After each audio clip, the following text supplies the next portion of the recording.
So good morning, everyone.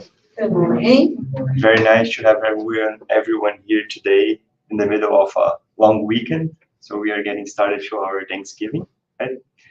But before we start, as usual, we will ask our friend Sandra to do our initial reading and initial prayer, and then Joe will bring us a little bit of a message today. Thank you. Thank you, Patrick. So today the readings is going to be from the book Happy Life from Givaldo by Joana de Angelis. You are immersed in the ocean of God's love. You are never alone. God is in you and around you. Discover Him and let Him lead you with wisdom. You are His heir, possessor of the universe. Let His love permeate you totally, commanding your will and your steps and allowing you to grow with little or no suffering. In God, you find all, feeling you completely.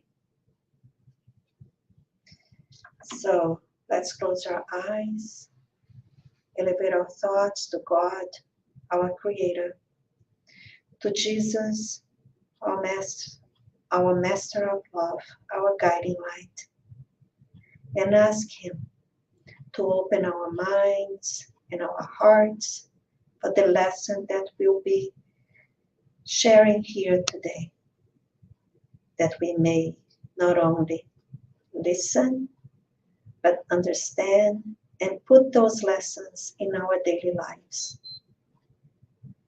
Give Joe the clarity of mind so he can give us his best.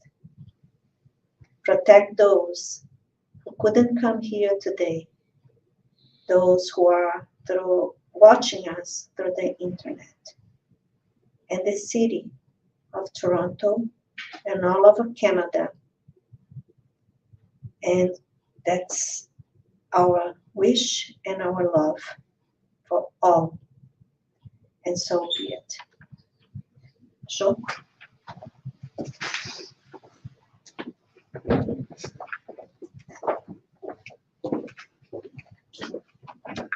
Good morning. Good morning. Glad to see you here on this special weekend. It's Thanksgiving in Canada. For those who might be watching live or later on from the US, you might be asking, Thanksgiving there is in November, because we're a little bit north and we get the fall finishing up sooner than the US. Our Thanksgiving is always in a Monday, not a Thursday, in October. So thank you for being here today. It's special for us.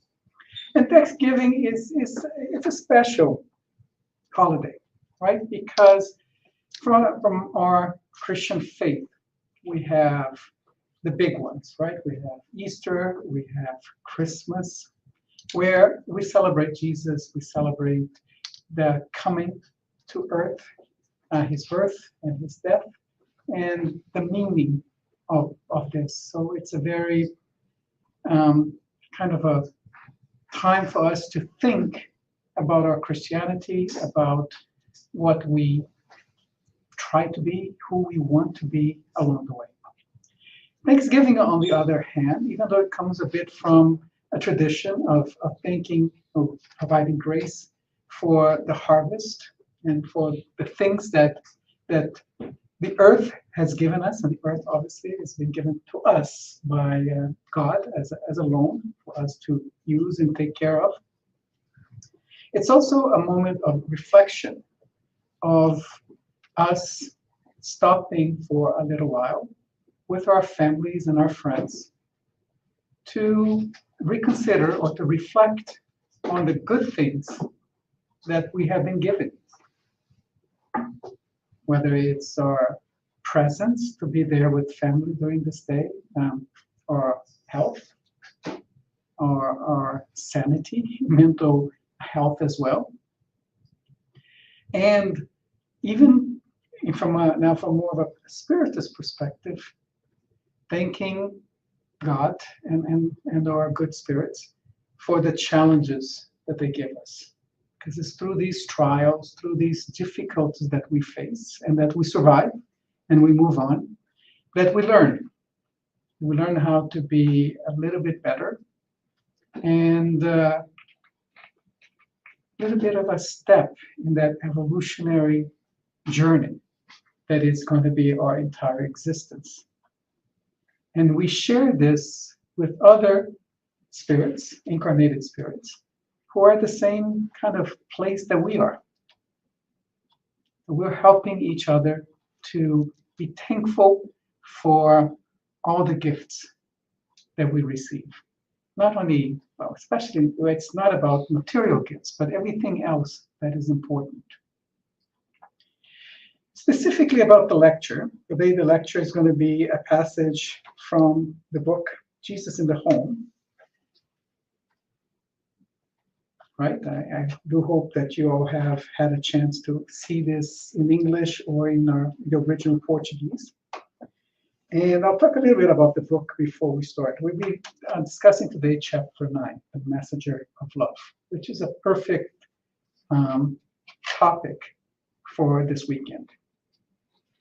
But not only this weekend, this month at the TSS, as we plan our lectures, there's always a theme for the month. And then the theme for this month is Jesus and the Gospel, and where we reflect upon specific messages or stories or things to reflect upon that we receive from the Gospel. And this book that was psychographed by Chico Xavier, and I think it was published in 1950. Yes, 1950, Jesus no Lar, original Portuguese version. It's so incredibly current. It doesn't age. It talks about universal topics.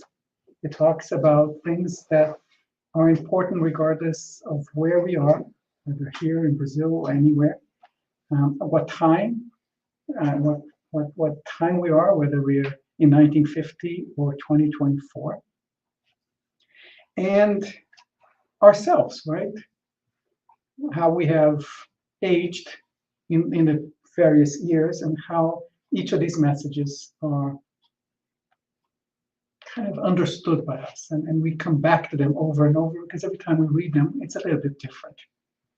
And this is a particularly good book for those who have the practice of the gospel at home. This is something that we've had many lectures about this. We offer services to help people get used or train and see how that's going to, how do you do this at home. And the gospel at home is having a one time, once a week, best if it's always the same day and the same time, where everybody in the home kind of settles down. And for a short time, it doesn't have to be very long, 15, 20, 30 minutes, depending on what you like. You take some kind of a book, could be the gospel itself, could be one of the Spiritist books from Kardec, and you read a passage. You have an opening prayer, just like Sandra did now, a small passage or from a book, which she also read. And then we take something a little bit longer, topic, and from that point, we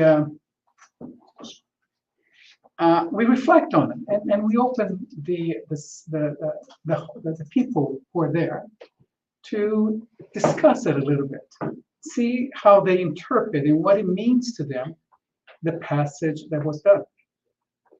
It's an interesting exercise. We did it with our kids when they were basically teenagers, when they can start to figure this out. And I tell you, 15 minutes, 20 minutes is all they can take at that age. So it can't be very long. But the point is that it's about us understanding things that are important that we may not think of during the whole week. Because we're busy, we have lives, we have jobs, we have obligations at home, obligations to friends, to families, and so forth. And in the hurried life that we are in, it doesn't seem to be that time to do a little bit of reckoning and thinking. So it's a great time. It's a great practice. I hope some of you here or watching us already have that practice. If you don't, if you like to get started, please talk to one of our volunteers. We'll be happy to give you a little bit more guidance. We have Katarina here who leads that for many, many years. And we hope that you will get into this habit, which is very good. And this is a very good book because it is about the gospel. It has short readings. And, it's got, how many chapters it have? 50 chapters, right? So you can read it sequentially every week. So it takes a whole year, basically, to go through this. You can pick randomly one of the chapters and then use this as your guiding. Or you can, if you have other books that you like better, that you think it's useful, we have a number of suggestions where this could be. And in this book, remember that the Spirit Emmanuel was Chico Xavier's main guide through his journey. Many books that he wrote, almost a vast majority were from Emmanuel in the beginning. And but this book, in fact, is not by Emmanuel. It's by another spirit called Meio Lúcio. But Emmanuel did take the time to write kind of an introduction to it, right? And I like to read it because I can't compete with Emmanuel. He explains the purpose of this book. So Emmanuel was like the editor, and Meio provided the narrative, and Chico Xavier put it into a book. So Jesus in the home. For most scholars, Christ is simply a historical figure who changed the course of the world's political events. For most theologians, he's simply an object of study found in the scriptures, someone who gave a new direction to the interpretation of faith. For philosophers, he's the focus of endless arguments, and for the multitude of passive believers, he's the providential benefactor during the troubling crisis of everyday life. So he starts by basically saying that Jesus has been a topic of interest for many different people, not just Christians. He was an important figure that impacted the history of his time, and his message, his legacy, has lasted over 2,000 years now and counting, and will continue to do so. However, he continues, when people grasp the grandeur of the good news being the gospel, they understand the master is not only the reformer of civilization, the lawgiver of faith, the guide for one's reasoning, or the grantor of earthly favors. That was reference to all the miracles he performed while he was here. But more than anything else, the renewer of everybody's life. And that's an important reference, right? What does it mean to renew one's life? Well, in some ways, we are constantly being renewed. Biologically, our cells are being replaced constantly, right? We are renewing our ideas, if we're kind of open to that. Every day that we wake up is an opportunity for us to continue or to change the directions of our life. It's a renewing itself. And nothing more useful for that renewal than the words that we find in the gospel. Upon reaching this apex of understanding, individuals love the house of worship that guides the way they live. But they do not limit themselves to conventional worship services. Instead, they bring the heavenly friend into their family sanctuary. So this is now Emmanuel introducing the idea of the gospel at home, right, 74 years ago, where Jesus begins to take control of their passions, to correct their behavior, and to inspire their speech, thereby enabling followers to express his external teachings by means of living actions, through which the Lord intends to extend the divine kingdom of peace and love over the earth. So we know that the spiritual world is the place of peace and love, but this is not true when it comes to the incarnated world that we live in.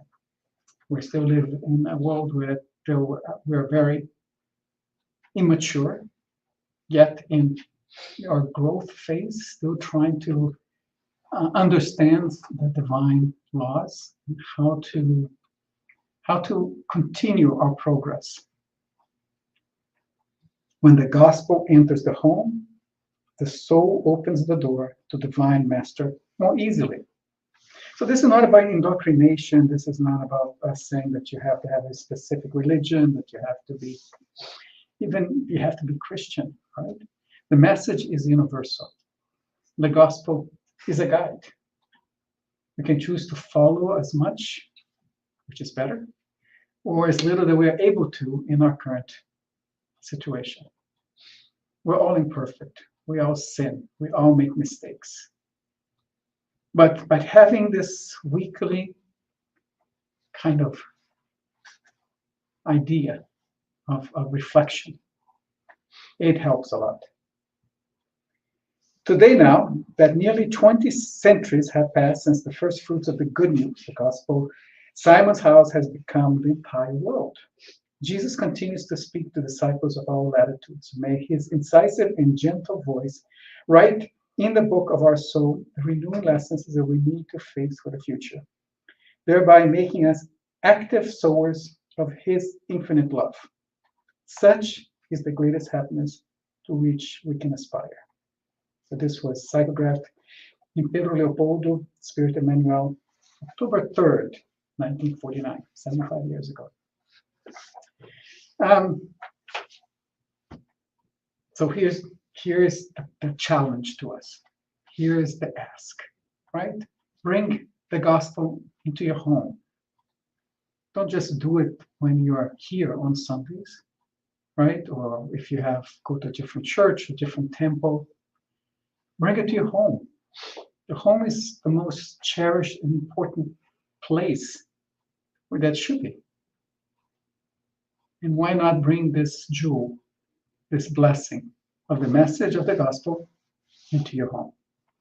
And when we in the home is not just the parents, like I was mentioning, the kids as much as possible, even if they're very small or, 9, 10, whatever is the age. Let them listen. We may not understand now, but our brain is amazing. Our brain starts to connect thoughts, ideas. And Sandra and I have 4 beautiful grandchildren, and they're in that age, between 6 and 9. And we're so surprised about the level of awareness and understanding that this generation has compared to when we were this age. It's incredible how our spirits are coming more and more advanced and prepared as we're born into this new life. And they are challenging us. They have great insights that I sometimes say, where does this come from? There's our granddaughter, she acts like she's already 14. And this is something that also, by having the gospel at home, it gives us a little bit more insight in their feelings. Because one way or the other, and not every week, when a certain topic comes up, it will touch a question in them. And if they're open to expressing this and questioning you or telling how they're feeling, it's incredible because you get to know your child better every time that happens.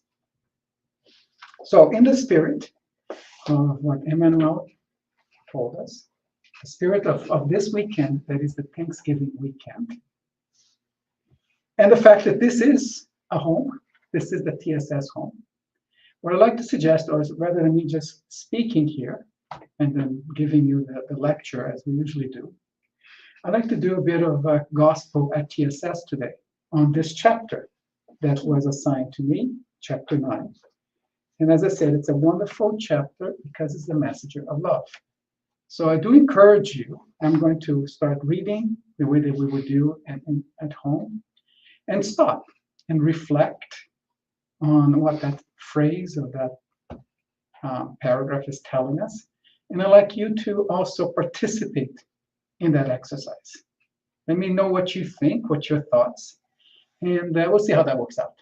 It's an experiment, never done before, but I think that I thought the group was actually going to be smaller. I'm happy that we have so many people here today. But if you guys want to participate more and move to the front, I know this is like high school, everybody sits in the back and nobody wants to come to the front, but there's lots of seats here, and I would love if we can have more collaboration from everyone. How does that sound? Great. Great? Okay, so let's start. The messenger of love. Let's people move. Well, we can start. Who's going to be the first courageous one? Katarina, you have to be the first one. Yes, to the front. Okay. Here I am. That's cool. Whenever you The microphone can pick up your comments about Yeah. I'll repeat. Okay. So this is now chapter 9. During the meeting, everyone was discussing the predominance of wise men on earth when Jesus calmly and simply began to recount the story.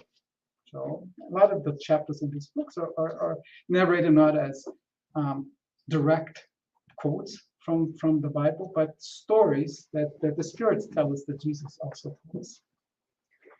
Many years ago, so this is 2,000 years ago, plus back many years ago before Jesus, when the world was in grave danger due to a calamitous crisis of ignorance and wickedness. Now, doesn't sound too different from today, does it? The Almighty Father sent it a messenger of knowledge, whose mission it was to deliver the glorious message of life eternal. Upon taking human form in the physical realm, in other words, incarnated, right? It's not like they just popped up in the human form. It was incarnated like everybody else. The learned worker became a teacher and greatly interested in literature. He fell in love with intellectual works exclusively and distanced himself in disgust from the unlearned crowds, believing that he was living on the enlightened vanguard, which was inaccessible to the understanding of the ordinary folk. Okay, so what Jesus is telling is that God sends a prophet, likely, right? Because if it's a messenger of God, it's a prophet. And he wanted to be a prophet that was very smart, very learned, and wise. And says, go help the people. He gets incarnated. He's not perfect. He is not Jesus. He is a messenger. He is more prepared, but in many ways, not very different from us. And he wants someone who wants to, like I said, there were two problems. What were the two problems? One was ignorance and wickedness. So he's trying to resolve the first one, ignorance. I want a good teacher, and he's going to resolve the problems of ignorance. Then what happened? What did Jesus tell us? What happened to that messenger? He deviated from his mission. Rather than help the ignorant learn, he was focused on himself learning more. Why did the messenger fail on his mission or her mission? What do you think? Pride. Pride. Vanity. Vanity. Vanity, yes. Ego. Ego, Selfishness. yes. All of those are what? Characteristics of an imperfect spirit. So why did God send a wise person first? Because ignorance is a great barrier, right? Because as long as people are ignorant, they can't start to understand more subtle or more important aspects of the message of the Christ, right? They're very focused on the little that they have been taught, and they can't necessarily open their minds. They can have still the goodness in their heart. They can have a lot of good kind of skills and things like that. But the ignorance is a barrier. It's a barrier to moving beyond, to knowing that you have to evolve and change. Right? So he sends this messenger, hoping that he's going to resolve, at least partially or to a certain extent, the issue of ignorance. It didn't work out. So if at first you don't succeed, what do? Try again. Does he send another wise person? Right, so let's see. When the merciful Lord saw that the man was unable to live up to his commitments, he arranged for the visit of another messenger of knowledge, who after some time became a revered doctor. So now he's clinician, right? So he's going to make people healthy and everything else. This new herald of providence took refuge in a room full of herbs and medicinal brews, just typical, right? Back then, that's what you would call a doctor, a healer. If you were a woman, you were a witch. But then, what happened to this doctor? Listen and think about what happens today with doctors.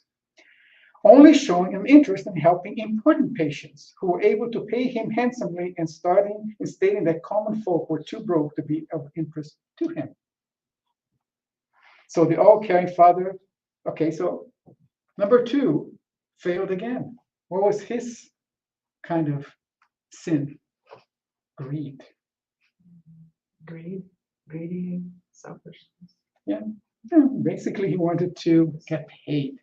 He thought that his knowledge made him better than everybody else, and that he should be rewarded for that. What does this mean to the common people? Nothing, right? They're still not being helped. So the all-caring father decided to send yet another messenger. One thing about God, he's very patient. Mostly because he's got all the time in the universe to get things right? And you might ask, can't just God kind of wave his hands or whatever and make everybody smart and everybody good and resolve this problem? Why do we go through all of this? Free will. What do you think? Why does God do this to us? Have I thought about that?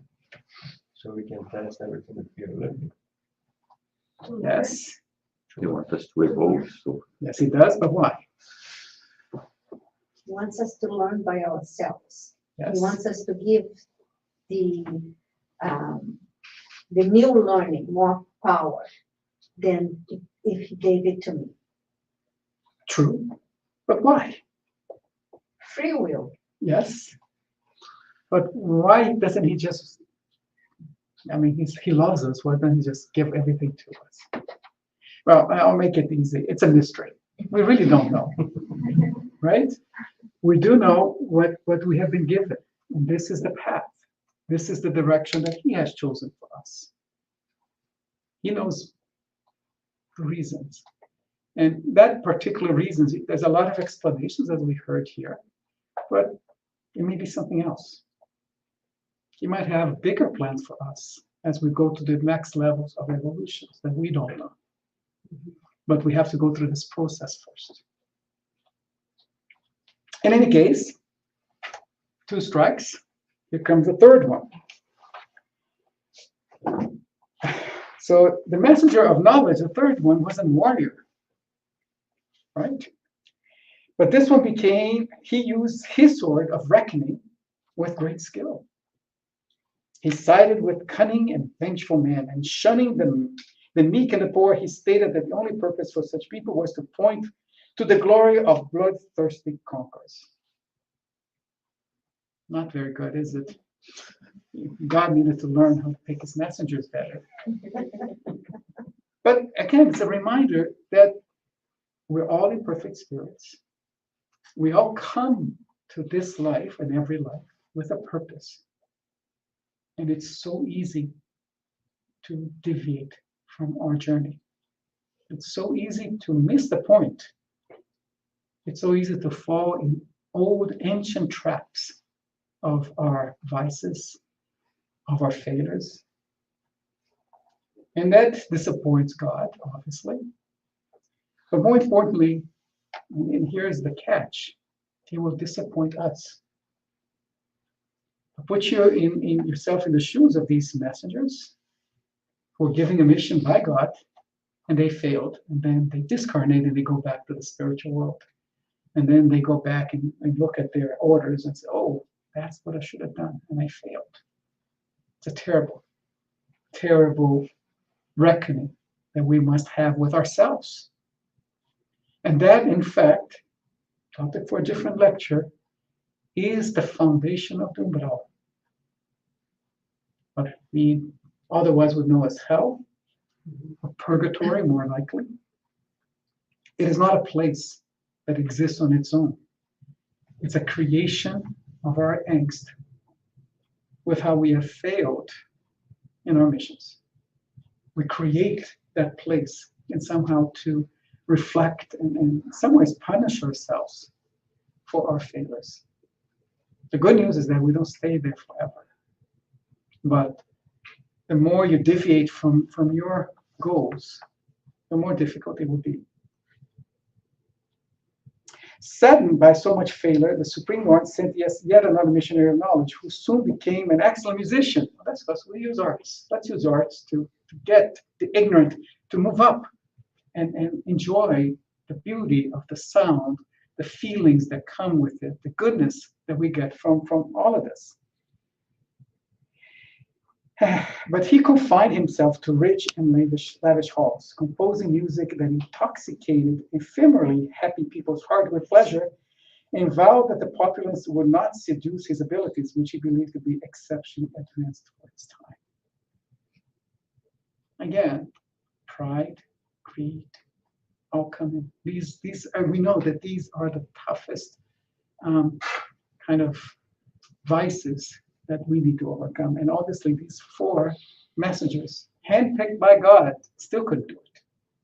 So don't take it too hard on yourself if you feel that you're not feeling, living up to every perfect goals that you might have. It's part of our journey. And here's where this starts. It was then that the Sublime Father, again worried by such failures, ordered a messenger of love to be sent to humankind. With great mercy, this messenger was able to reach the 4 corners of the world. He felt compassion for the teacher, the doctor, the warrior, and the musicians to the same extent that he felt mercy for the misfortune and primitiveness of the crowds. Right, so this is Jesus telling that other messengers of love had come before him. He was not talking about necessarily himself. Determined to work in God's name, he became the vigilant servant to all. He began to work for the common good and identify with the people to whom he had to come to serve. He forgave infinitely and repeated the same effort or the same lesson 1,000 times over. So what was his first step? What did we read? It was the very first thing that he did. Who did he forgive? The last 4 people. The previous 4, right? Because it's the mercy is one of the first lessons that we have when we talk about love. You can't be a messenger of love and not come prepared to unconditional mercy. And then he is now sending the same lesson to those poor, uneducated, or ignorant people that have always been the target, have always been the desired audience for this message. Now, he's not shunning of the other messages that were done, but he's wrapping it all around with something that's more divine, provides a truer sense of our responsibilities and our needs. If he was humiliated or persecuted, he tried to see the offense as a beneficial challenge to his ability to perform regenerative deeds so that he could bear witness to his trust in the Father who had sent him. So this speaks to what? It speaks to the idea that no matter, especially sometimes when we're doing the good deed, it doesn't get recognized. More importantly, it gets challenged, attacked. They will try to humiliate you, call you names, say that you're doing the wrong work, and somehow paint the love that you're trying to share as something either wrong, unimportant, or devious. But he did not let that distract him from his mission, his goal. In order to love his brothers and sisters in struggle without holding back, many times he was compelled to pray for them from heaven when faced with applause, slander, and sarcasm. He's teaching us to pray for our enemies, for those who oppose us. Nonetheless, he found in the lowest of manifestations of human nature even more reasons to dedicate himself with more fervor to better his fellow beings who he had yet to come to know the grandeur and sublimity of the benevolent Father who had given them life.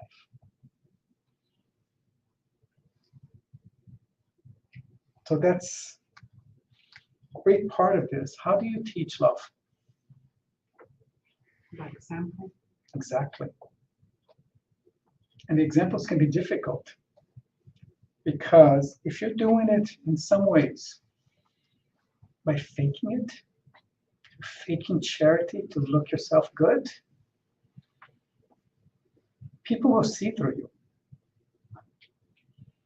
And now you're doing a double disservice, right? Because not only you're not fulfilling your true calling of to love others, you're making other people distrust the very notion of that love.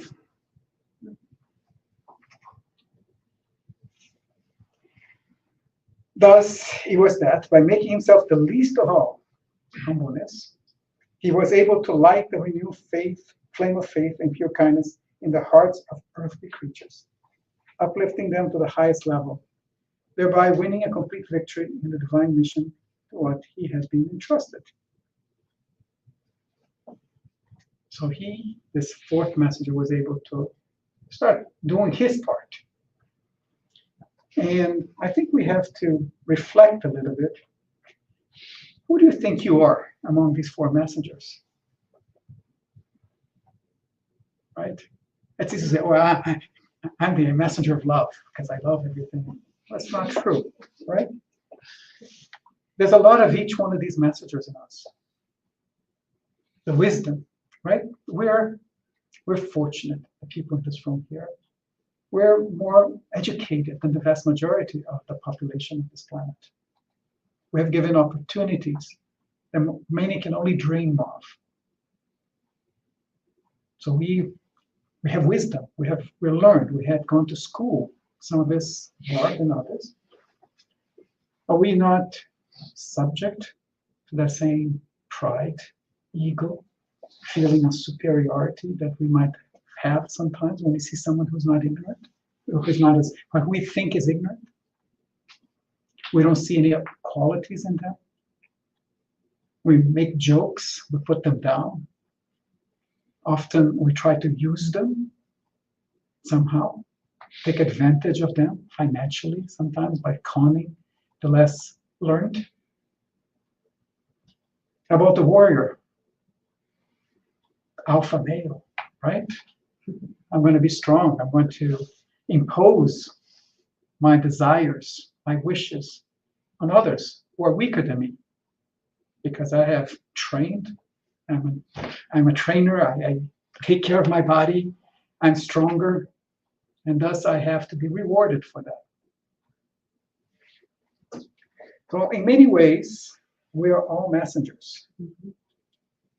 What we have to reflect is what message do we want to bring to others, and who will we bring it to, and how that helps them more than it helps us. We are not immune in falling any of these traps, and I'm sure I have fallen in most of them, except the music, because I don't know much about music. But it's thought-provoking. If we now go back to the Spiritist view of reincarnation, of a life plan, of our mission here, right? And why we have reincarnated and what we have proposed to do in this life. How do we know that we are not going to be extra sad when we discarnate for the things that we have not done, or for the things we have done incorrectly? How do we balance that within our lives? I don't have the answer for myself, let alone for anybody else. We have to keep thinking about it, right? Again, another reason why the gospel at home, when you have a chance to reflect on things like this, becomes useful, becomes helpful to us. So just to finish, there was a slight pause in the sweet words of the Messiah. And in light of the calm that had spontaneously come over the noisy room of a few minutes ago, he concluded with an expressive tone in his voice. So, last paragraph, very important. Education and sanctification represent inseparable forces of the Spirit's glory. Knowledge and love are the two wings of the angels that have reached for the divine throne. But far and wide, those who love are far ahead of those who merely know. Thoughts? What do you think of this passage? I think there's a lot of information in there. It can reflect in so many points. The fact that the messengers, to me, as you said, we have a little bit of each one of them. We are messengers ourselves. And we have messengers here, like we're the messenger for each other here, right? It's by observing each other, not pointing out the faults, but paying attention to imperfections that everybody has, in realizing that we are just like the messengers. We have our own imperfections. We can do better. We should be doing better. And how we can do that, as you said, by learning, by doing the gospel, reminding ourselves where we should be at. Forgiveness, knowing that nobody's perfect. We should not judge, especially us. We come here to TSS. We should be perfect messengers, especially the ones giving the speech.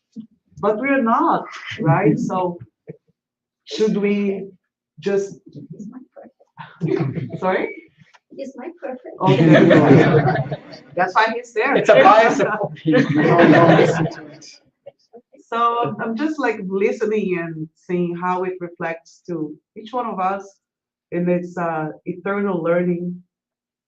So to me, it's forgiveness, it's understanding, it's we have to improve ourselves, because that's like looking, whatever we look at, it's a reflection of us. So something that reflects in each one of us when we look at each other. So it's a lot to digest and think, I think. I love this lecture because it really makes you think and reflecting in all of the messages, especially in you. So as Kata was saying, I think we are surrounded by people. We are blessed to be here. We are blessed to understand a little bit more than we understood yesterday. So it's getting into who I am, you know? So when you disagree with somebody, instead of judging them, what is that disagreement is bringing back to me? Where do I have to really embrace my own limitations and grow? So I think this is, it's beautiful because I always try to bring it to me. So if I don't like somebody, what is it on me that person is reflecting my limitation today? And I say limitation because I believe that this is the time, that's the incarnation, that I had to be close to some people that bothers me, that I don't like, but I have to love them. Mm-hmm. So I think the Spiritism brings us this knowledge that we can use to better ourselves. at that reincarnation. Tanya, you're going to make a comment? Yes, I was going to comment almost the same what Sandra is doing for me. Since I became a spiritist, I reflect much more. It's like some Augustine said, every night, reflect about how was your day. And, to see the points that I could have done better that day. And I can see this. Sometimes I wake up with my thoughts. It's already why I'm thinking this, why something that happened so long ago. I don't want to think that, So I already have the wisdom to know that it's not good for me. That is not, I want to do better. So, how to say, the VGI, to pay attention. Be aware.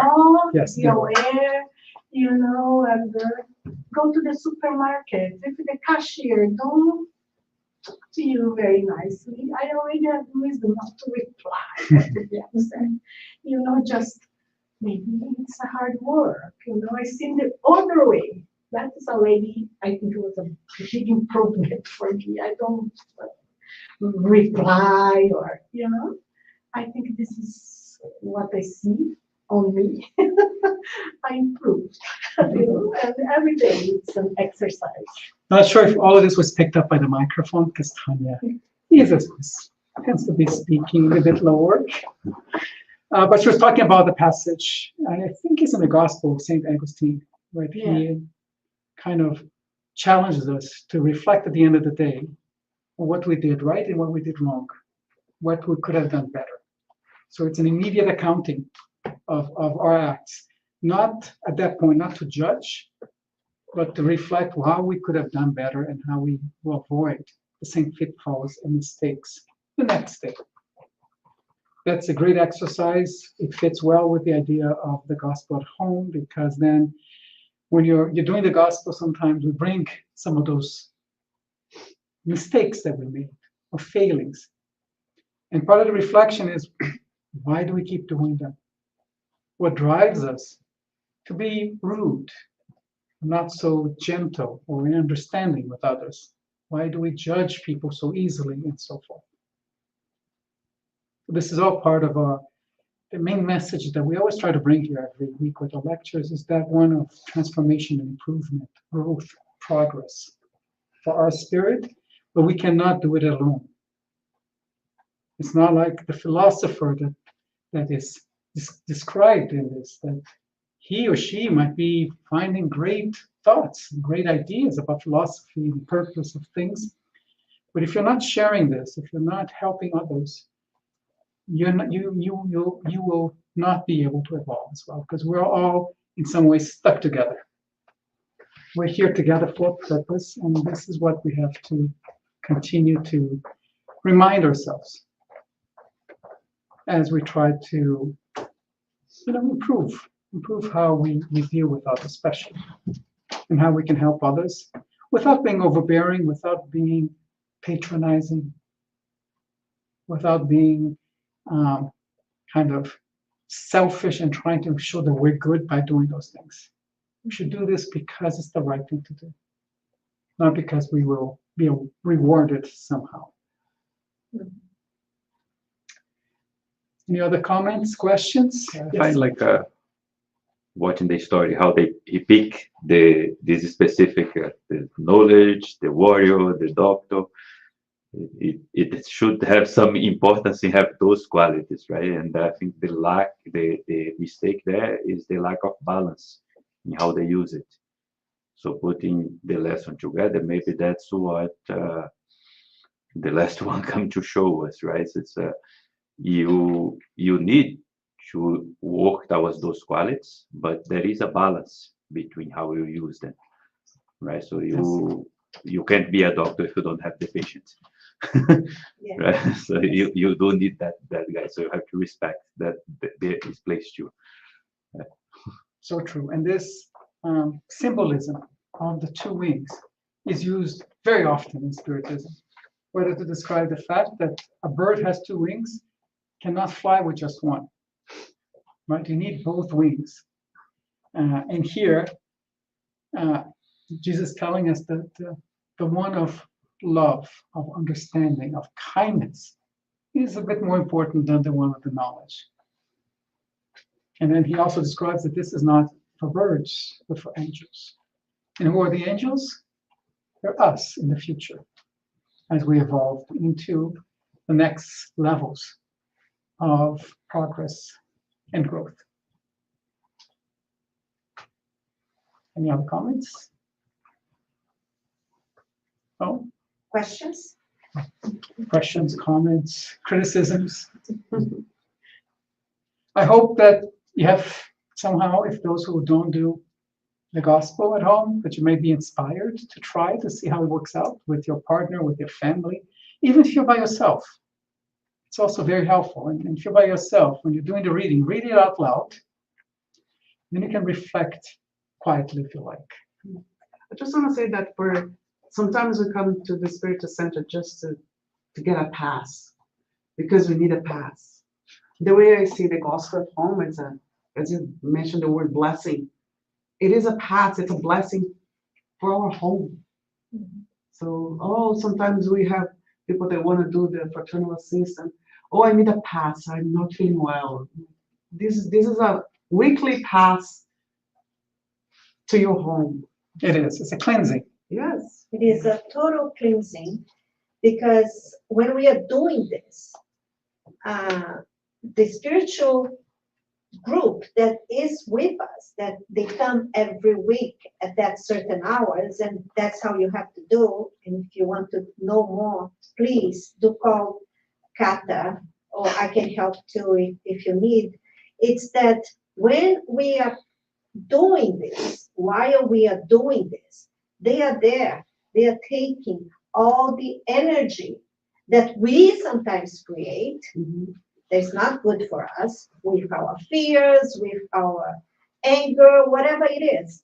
And also people that sometimes come to us, come to our home, they also leave things there that we call miasmas. I don't even know how to say that in English. So it's not a good energy.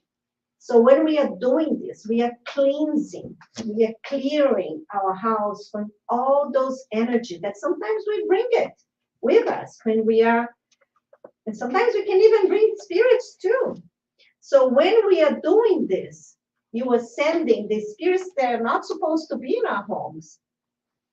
We ask the spirits, please take them where they can be helped, where they can be happy, because we can help them. So it's very, very, very And you can important. feel I it. don't know. I can't say more. For Me me, too. it's so important. Me too. You can Because feel of- your home different. Yes, yes. You get used to it, and then you start noticing. You pay attention to the difference between the before and after. If you have a pet, even the pet, in the beginning they start barking and then they just relax. It's amazing. Nadia? Yeah, just I want to state that our house is our temple. Yes. It's the most precious place that we can be, right? And as we clean our body, we need to clean our house too. Exactly. And I can see how much difference in my house. Before I could, the energy was heavy. Now I feel different. I'm so pleased that I learned to do this. Yeah. I'm very happy. Yeah. We clean our homes. With vacuum cleaner. We clean the bathrooms. We clean. You put new bed sheets in the. But it doesn't matter, because it's energy. You have to clear and clean the energy too. So in the spirit of this Thanksgiving weekend, I hope everybody has a joyful Thanksgiving.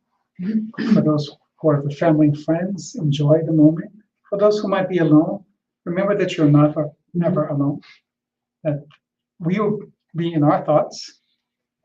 And I will finish by being thankful for you for sharing this Sunday with us. Thank you. Thank you.